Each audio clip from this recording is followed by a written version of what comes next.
Welcome to new TV Telugu. Rajya Sabha మాజీ సభ్యుడు విజయసాయిరెడ్డి సంచలన వ్యాఖ్యలు చేశారు. కొందరు ప్రజా నాయకులు తమ చుట్టూ ఉన్న కోటరీల మధ్య బందీలుగా ఉన్నారని, భవిష్యత్తులో వారికి ప్రమాదం పొంచి ఉందని ఆయన హెచ్చరించారు. ఈ మేరకు ఆయన సోషల్ మీడియాలో ఒక పోస్టు పెట్టారు. ప్రస్తుత రాజకీయ పరిణామాల నేపథ్యంలో విజయసాయిరెడ్డి చేసిన ఈ వ్యాఖ్యలు రాజకీయ వర్గాల్లో చర్చనీయాంశంగా మారాయి. వెనిజులాలో భారీ ప్రజాదరణ ఉన్న అధ్యక్షుడిని, ఆయన భార్యను అమెరికా సులువుగా ఎత్తుకుపోయిందని గుర్తు చేశారు. అధ్యక్షుడి చుట్టూ ఉన్న army, navy, air force, intelligence చీఫ్లు అమ్ముడుపోవడమే దీనికి కారణమని విజయసాయిరెడ్డి పేర్కొన్నారు. భారీ సైన్యం, యుద్ధ విమానాలు ఉన్నా ఎలాంటి ప్రతిఘటన లేకుండా ఇది జరిగిందంటే దానికి కారణం వారంతా అమ్ముడుపోవడమే కదా అని ట్వీట్ చేశారు. ఈ ఉదంతాన్ని ఉదాహరణగా చూపుతూ, అమ్ముడుపోయిన కోటరీల మధ్య బందీలుగా ఉన్న ఓ ప్రజా నాయకులారా ఆలోచించుకోండి.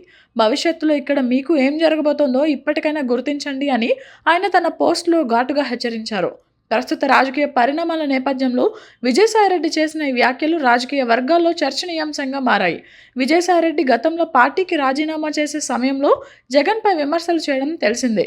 జగన్ చుట్టూ ఉన్న కోటరీ ఆయనను తప్పుదారి పట్టిస్తోందని ఆరోపించారు. ఈ క్రమంలో వెనిజువెలా ఉదంతాన్ని ప్రస్తావిస్తూ విజయసాయిరెడ్డి కోటరీ అంటూ ట్వీట్ చేయడం ప్రాధాన్యత సంతరించుకుంది.